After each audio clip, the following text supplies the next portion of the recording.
الحمد لله رب العالمين والعاقبة للمتقين ولا عدوان إلا على الظالمين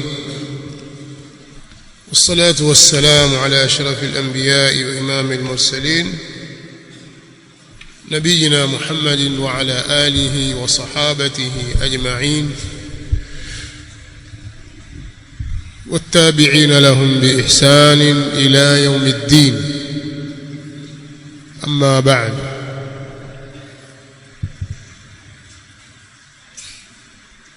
بفضل الله تعالى وكرمه ومنه وتوفيقه tunaendelea na darasa zetu na majalisi zetu katika mwezi huu mtukufu wa Muharram, ukiwa leo ni usiku wa tarehe 14 wa mwezi huu wa Muharram katika mwaka wa 1448 Hijria, ambao utakuwa sawa na usiku wa tarehe 29 mwezi wa 6 mwaka wa 2026.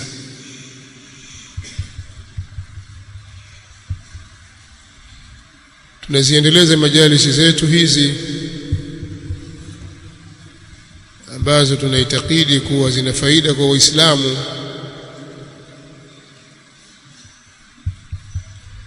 tulabu ilmi bilkhusus, hasa tulabu ilm na Waislamu wengine kwa ujumla walikuwepo hapa na walio mbali wanaosikiliza kupitia njia hizi za mawasiliano. Maudhui yetu tulijikita nayo tangu mwanzo ni kuhusu mauaji ya mjukuu wa Mtume Muhammad sallallahu alayhi wa alihi wasallam, mauaji ya dhulma aliyofanyiwa Al-Husayn bin Ali bin Abi Talib au Al-Husayn ibn Fatimata binti Rasulillah sallallahu alayhi wasallam wa radiyallahu anhu wa an ummihi wa abihi. Ndani yake kuna mafunzo mengi ya kujifunza, kwa kuwa ni historia ya watu wakubwa, watangulizi wetu wema katika jambo la dini, salafuna salih. Lakini kwa masikitiko, majina ya watu hawa yanatumika kuzitangaza fikra chafu na kuzieneza katika Uislamu na kueneza fitna kwa kutumia majina yao watu hawa, watu wema, wakisingiziwa kuwa wanawapenda, ili hali hakuna ukweli wowote katika hilo. Njama na vitimbi viovu vilivyoandaliwa na Myahudi Abdullah ibn Saba qatalahu Allah zimeleta athari mbaya katika umma wa Kiislamu na ukaugawa vipande vipande, ikapelekea Waislamu kupigana na kuuana na mambo mengi mabaya yakafanyika, ikiwemo kuzisitisha harakati za kuipigania dini ya Allah subhanahu wa ta'ala kwa kipindi kirefu kwa sababu ya fitna zake. Badala nguvu kuelekezwa kwa maadui, wakawa Waislamu wanaelekezana wenyewe kwa wenyewe kwa silaha zao, wanapambana katika viwanja mbalimbali na kusemana vibaya kwa sababu ya fitna ya mtu huyu. Na maal asaf, kwa masikitiko, alifanikiwa kuunda genge ovu lililobeba fikra zake chafu, wakazieneza fikra zile katika jamii ya Kiislamu. Na kama inavyofahamika hadi leo, mtu akija na fikra yoyote, hata kama ni fikra chafu kiasi gani, basi pengine atapata watu wa kumuunga mkono. Hata mtu akija akisema chura ni Mungu, afaa kuabudiwa, watapatikana watu wa kumwabudu chura. Kama ikiwa kuna watu wanaabudu nyoka, kuna wanaoabudu kima, tembo,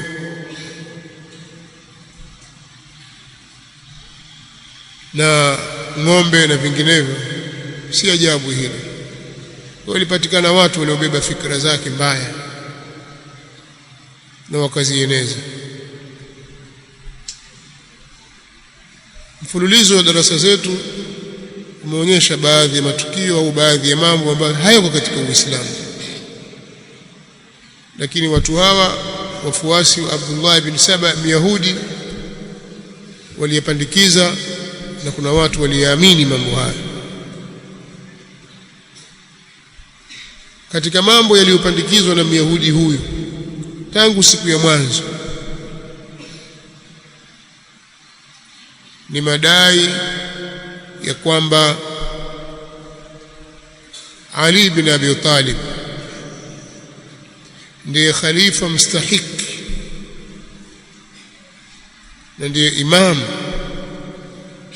wa Waislamu baada ya kifo cha mtukufu Mtume Muhammad sallallahu alayhi wa alihi wasallam,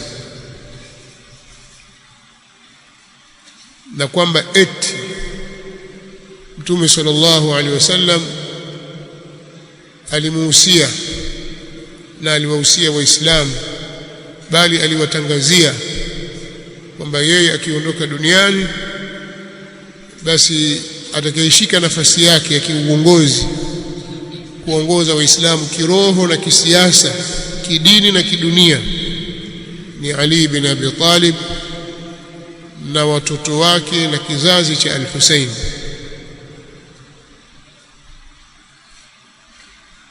radhiyallahu anhu. Na yoyote atakayelipinga hili, akienda kinyume na utaratibu huo, basi yeye ni kafiri. Suali likaja, je, sasa hawa waliomtangulia Ali bin Abi Talib na bwana wakubwa hawa kina Abu Bakar, kina Umar na kina Uthman, hawa wenye fikra hizi hawakusita kusema kwamba hawa ni madhalim tena makafiri, wakawakufurisha saadatul muhajirin wal ansar kwa sababu ya fikra hii.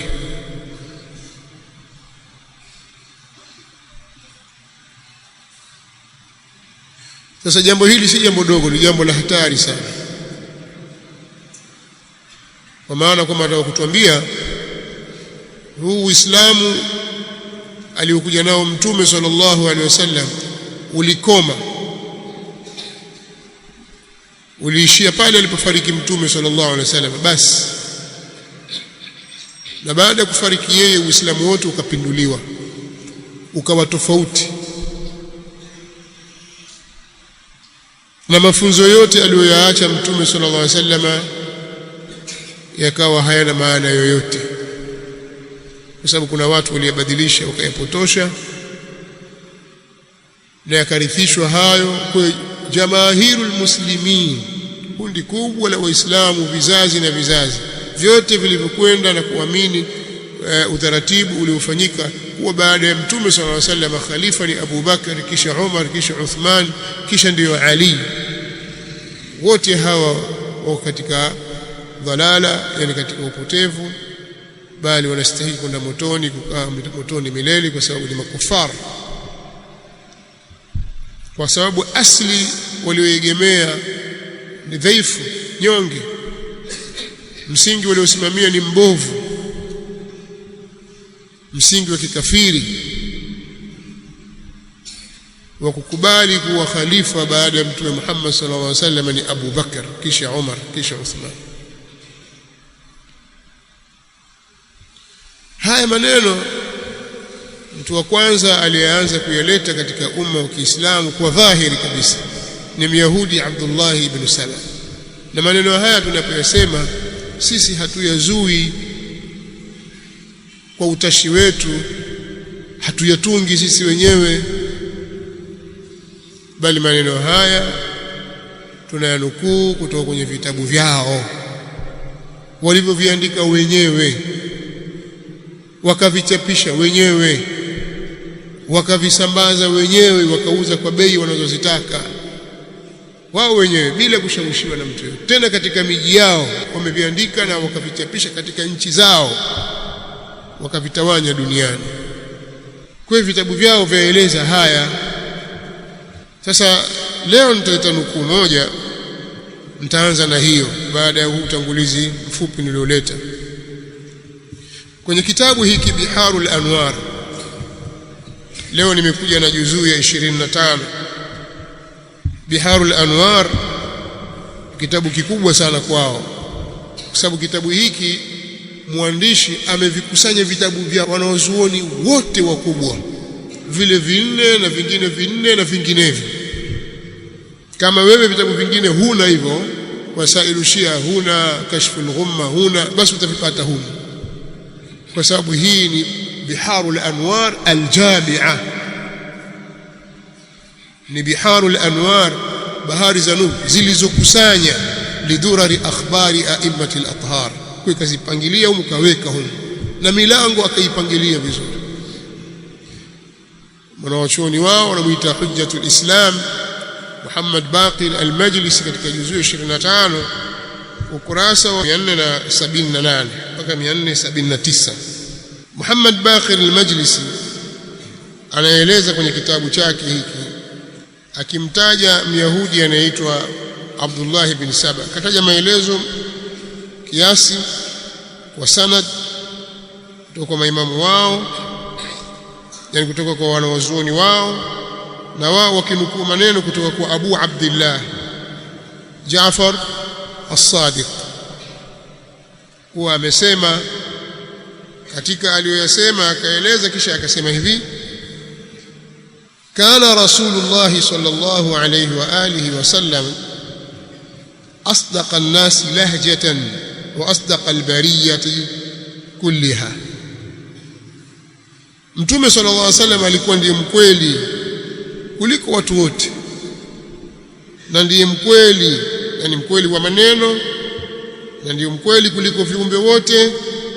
Wa kana Musailimatu yakdhibu alayhi, na Musailimatul kadhab alikuwa akimzulia uongo Mtume sallallahu alayhi wasallam. Wa kana amirul mu'minin alayhi salam asdaq man bara Allahu ba'da rasulillah sallallahu alayhi wasallam, na amirul mu'minin Ali bin Abi Talib naye alikuwa ni mkweli kuliko viumbe wote aliowaumba Allah azza wa jalla baada ya Mtume Muhammad sallallahu alayhi wasallam. Wa kana alladhi yakdhibu alayhi wa ya'malu fi takdhibi sidqihi wa yaftari ala Allah alkadhiba Abdullah ibn Saba, mtu ambaye alikuwa akimzulia uongo na akiyafanyia kazi maneno ya kukadhibisha ukweli wake, na akawa anamzulia Allah uongo, alikuwa ni Abdullah ibn Saba. Kisha akasema hivi: wa dhakara ba'd ahli al-ilm anna Abdullah ibn Saba in kana yahudiyan fa aslam. Baadhi ya wanawazuoni wametaja kwamba Abdullah ibn Saba alikuwa ni Myahudi kisha akasilimu. Wa wala aliyan, na akawa anampenda Ali, kadhihirisha mapenzi kwa Ali. Wa kana yaqulu wa huwa ala yahudiyatihi fi Yusha bin Nun wasi Musa bilghuluwi, alikuwa akizungumza wakati akiwa kwenye uyahudi wake, akimzungumzia Joshua ibn Nun, Joshua mwana wa Nuni, ambaye ilikuwa ndio wasii wa Musa. Kwa baada ya Musa alayhi salatu wassalam kufariki, Nabiullah Musa alifariki katika kipindi cha Tihi, kile kipindi cha kutangatanga wana wa Israeli, baada ya kugoma wana wa Israeli kuingia katika al-ardhul muqaddasa, ikawa yatihuna fil ardi 40 sana, wanatangatanga katika dunia hii, katika ardhi miaka 40. Kipindi kile alifariki Musa alayhi salatu wassalam. aliwachukua wana wa Israeli akawaingiza katika ardhi takatifu ni mtu akiitwa Yusha bin Nun. Alichukua jeshi la wana wa Israeli akaenda nalo mpaka katika ardhi takatifu ya Baitul Maqdis, akapigana na wale Amalika, watu waliokuwa pale. Muda ukarefuka, akamwomba Allah, jua likasimama siku hiyo. Hadithi sahihi ya Mtume sallallahu alaihi wasallam, jua likasimama, halikwenda kuzama mpaka wakamaliza vita, wakawashinda maadui zao, wakaingia Baitul Maqdis. Alikuwa ni Yoshua mwana wa Nuni, nabii, alikuwa mrithi wa Musa alayhi salatu wassalam. Sasa yeye bwana huyu alikuwa akizungumza maneno ya ghuluu kwa mtu huyu, akizungumza kwa lugha na maneno ya kuvuka mipaka na kumnyanyua daraja asiyostahiki wakati alipokuwa Myahudi.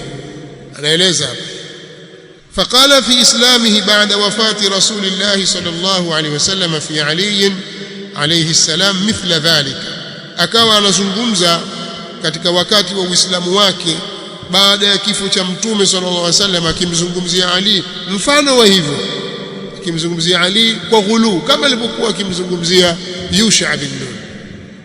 Hapa ni ukurasa wa 478, anaendelea 479, maneno haya yameungana.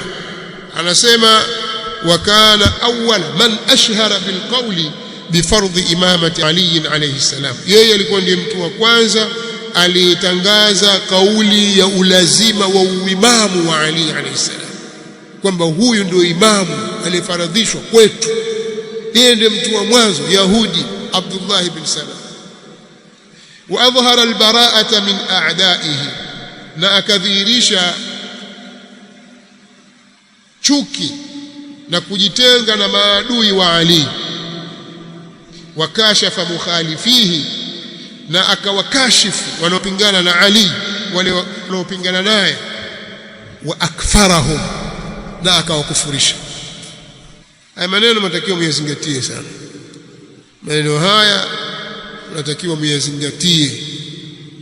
Myahudi ametoka alikotoka, amekuja katika nchi za Kiislamu, amekuta watu wanaendelea na utaratibu wao katika dini, futuhati zaendelea, jihadi fi sabilillah inaendelea, watu katika almahabbatu walwiam, watu wanapendana, wako pamoja, wameshikana. Akaanza kupenyeza chokochoko hizi, akaitangaza kauli hii kwamba mwajua nyinyi Waislamu nyinyi mmekosea sana, khalifa hapa bwana ni Ali, sio Abu Bakar. Khalifa wenu Hasani Ali bin Abi Talib ndiye mrithi na mshika makamu ya Mtume Muhammad sallallahu alaihi wasallam, kwa sababu huyu ni mtu wa nyumbani kwa Mtume. Wasemaje kuhusu hao wengine? Hao makafiri hao. Abu Bakar kafiri, mtu wa kwanza kwa mujibu wa taarifa inayotajwa kwenye vitabu vya Shia al-Ithna Ashariya, sio al-Hasan wala al-Husayn wala Ali ibn al-Husayn wala nani wala nani, ni Abdullah ibn Saba ndio mtu wa kwanza. Upasi wewe kukaa ukatafakari ukajiuliza, kwa amekuja na dhana hii, ameleta fikra hizi, akazipenyeza kwa watu. Kuna watu zikawaingia, zikawakaa kwenye akili zao. Naam, kauli zinazofanana na hii niliyoisoma sasa hivi zimenukuliwa na wanawazuoni wengi wa madhehebu ya Shia ya Ithna Ashariya al-Imamiyya kutoka kwenye vitabu vyao, wakilieleza jambo hili. Na wao tangu miaka hiyo, karne hizo za utunzi wa vitabu,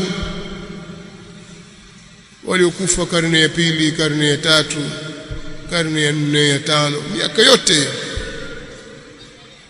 hijiria kwa tarehe na kalenda ya Kiislamu, miaka yote walikuwa wakilithibitisha hili kwamba yuko mtu huyo akiitwa Abdullah ibn Saba al-Himyari al-maarufu ibn as-Sauda, alikuja kwa fikra hizo wakaandika walivyoandika, wengine wakieleza tu kwamba Ali bin Abi Talib hakumkubalia fikra yake. Kwa hiyo alimwadhibu yeye na watu wake. Kuna wengine aliwafukuza na wengine akawachoma moto. Haya ameyataja katika Bihar. Pia mwanachuoni wake kitwa Naubakhti ameeleza hayo. Tukisema tuyazungumza maneno yatarefuka, na tushai kuzungumza mara nyingi. Mpaka mwanzoni mwa karne ya 19, mwanzoni mwa karne ya 20, alijitokeza mzungu mmoja kafiri katika wale watu wanaitwa almustashriqun, akaandika masala ya kitarikhi na historia ya Kiislamu, akichambua kitabu fulani cha mwandishi mmoja wa Kiislamu cha tarikhi, ilikuwa ni tarikhi ya Al-Baladhuri, kuhusu kipindi cha utawala na ukhalifa wa Ali bin Abi Talib. Akawa anakichambua kipindi kile. Yeye alipozungumza masala haya ndiye mtu wa kwanza kupinga kwamba hakuna Abdullah ibn Saba, hakuna mtu. Akafuatia mustashriqi mwingine, akaja mwingine, ndipo akaibuka mshia mmoja akiitwa Murtadha al-Askari, akaandika kitabu chake chenye juzuu 2 kinachoitwa Abdullah ibn Saba wa asatir ukhra. Kimetafsiriwa, kimetarujumiwa kwa Kiswahili, wakakiita Abdullah ibn Saba na ngano nyinginezo. Ngano yani vigano vile, maneno ya habari za kale kama hadithi za kina Babu Gojo, hadithi za khurafa, mambo ya kubunibuni na kutunga. Hakuna kitu hicho. Akaleta maelezo yake na ufafanuzi wake pale, ndio wakaja hawa waliofuatia baada ya hapo, na wao wakabeba sasa, hakuna. Kitazama hawana hoja katika hizo kabisa,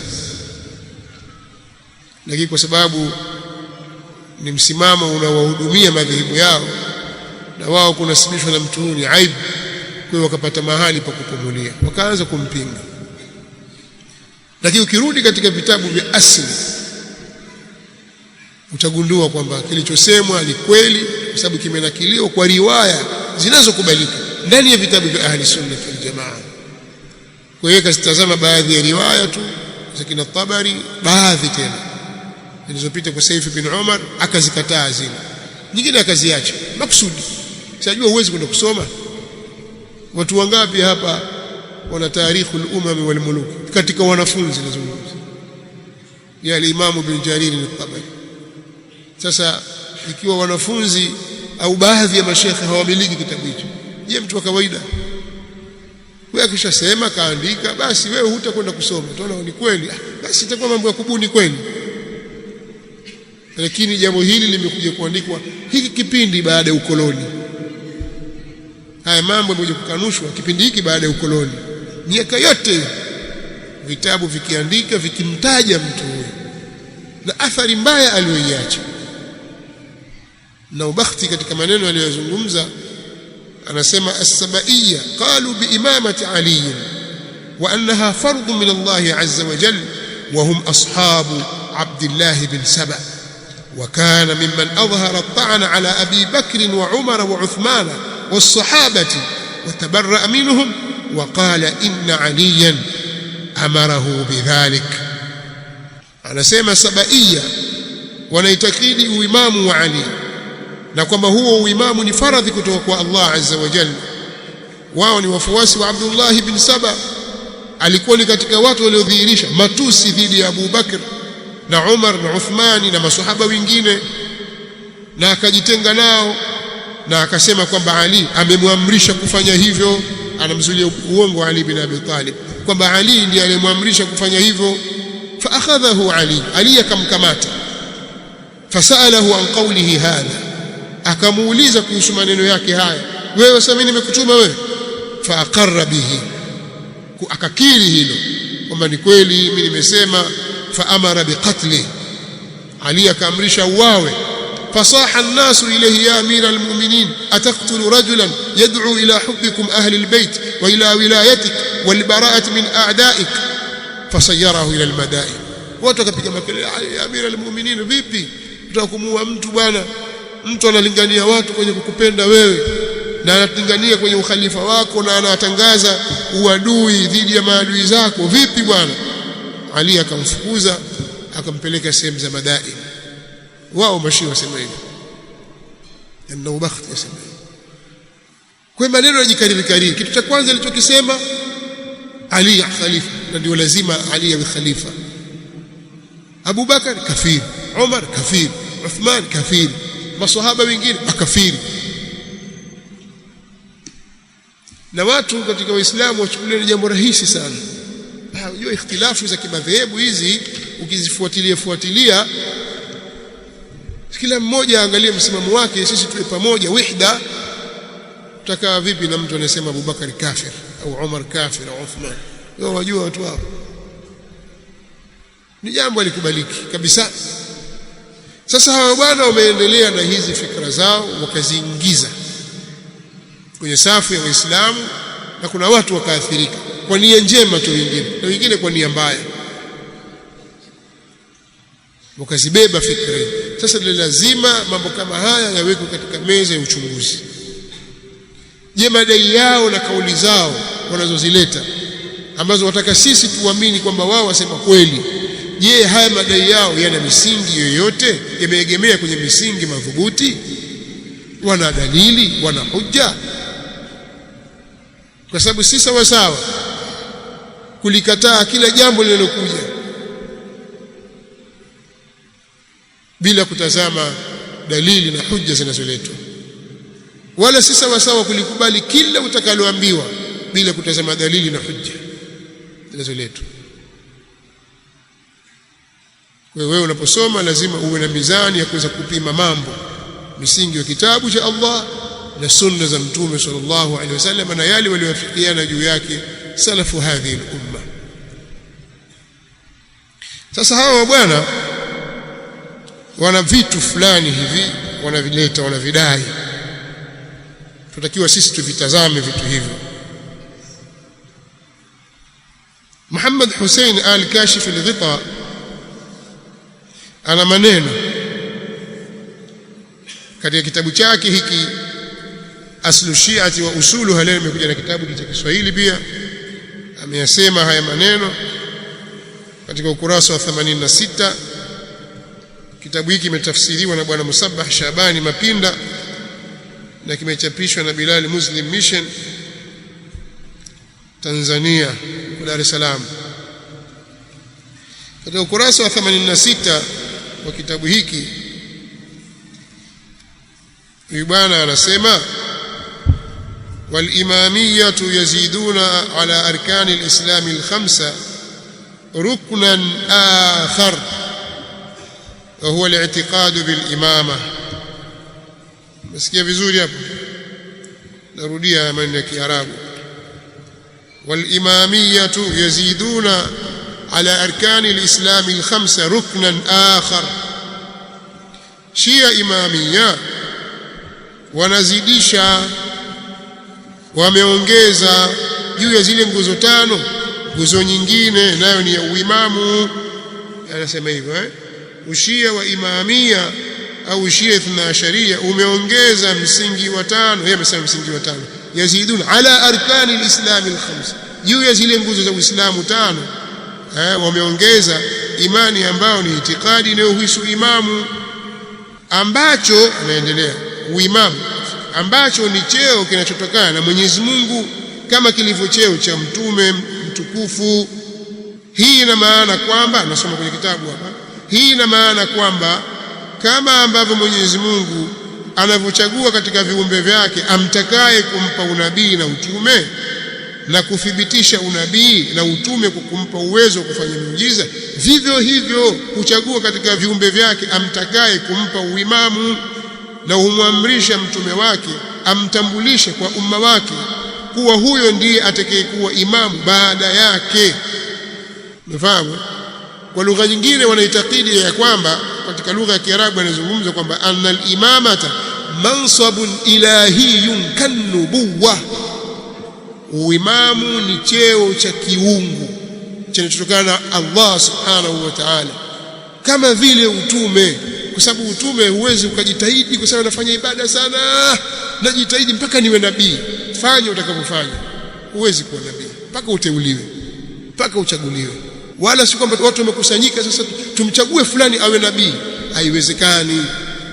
Sio cheo cha kupewa na watu, ni mansabun ilahiyun. Kwa hiyo anasema na uimamu nao ni hivyo hivyo. Umeelewa maneno? Na wao wamefikia kuongeza nguzo nyingine juu ya nguzo ya 5, nao ni nguzo ya uimamu. Mtume atuambia sallallahu alaihi wasallam, bunya al-islamu ala kam? Ala 5. Uislamu umejengwa juu ya nguzo 5. Wewe ukisema wao wameongeza, kwa ruhusa ya nani? Imamia wameongeza kwa ruhusa ya nani? Ali bin Abi Talib, Al-Hasan bin Ali, Al-Husayn bin Ali, Ali Zainul Abidin, Muhammad al-Baqir, Jaafar as-Sadiq na wengineo katika mnaoitakidi kuwa ni maimamu wa Ahlul Bayt. Hawa radhiyallahu anhum ndio waliongeza. Sasa hapa ndio zile fikra za Myahudi Abdullah bin Saba zinapoingia hapa, kwa sababu haya mambo hayatoki kwa imamu yoyote wala hayatoki kwa mtume sallallahu alayhi wa alihi wasallam, wala hayatoki kwenye Qur'an. Nani kayaleta? Lakini pia wamefikia kiwango cha kuwakufurisha waislamu wengine wasiokubaliana na wao kwenye jambo hili na mambo mengine. Anasema shekhe wao akiitwa Muhammad bin Nu'man al-Ukbari al-Mufid maarufu katika tafsir al-Burhan ya Mshia anaitwa al-Bahrani, kwenye utangulizi wa kwanza ukurasa wa 34, tafsiri al-Burhan. Hiyo tafsiri katika tafsiri zilizosoma zilizojaa ukafiri wa wazi wazi, hiyo moja wapo. Ukiacha ile ya Faidhul Kashani, basi hii ni kiboko yake. Allahu almusta'an. Sudi ni gani hii? Nitakuja nao siku moja mukaddima ule, afu nitawasomea baadhi ya maneno. Utaona mambo ya ajabu kabisa. Tutasema hii ni Taurati au Talmudi au kitu gani? Haiko katika dini ya Uislamu. Sasa haya maneno yako katika kitabu hicho mukaddima, huyu al-Bahrani akimnukuu al-Mufid katika wanazuoni wao wakubwa. Pia maneno haya ameyataja katika Biharul Anwar juzu 23 kurasa wa 330. Anasema maneno haya ninayosoma: ittafaqatil imamiyatu ala kufri man ankara imamata ahadin min al-a'imma. Shia imamia wote wameafikiana juu ya ukafiri wa mtu anayepinga uimamu wa mmoja tu miongoni mwa imamu 12. Wameafikiana kwamba huyo ni kafiri. Wajahada ma aujaba Allahu ta'ala lahu min fardhi ta'ati, na atakayepinga aliyowajibisha Allah kwake ambao ni ulazima wa kumtii imamu huyo.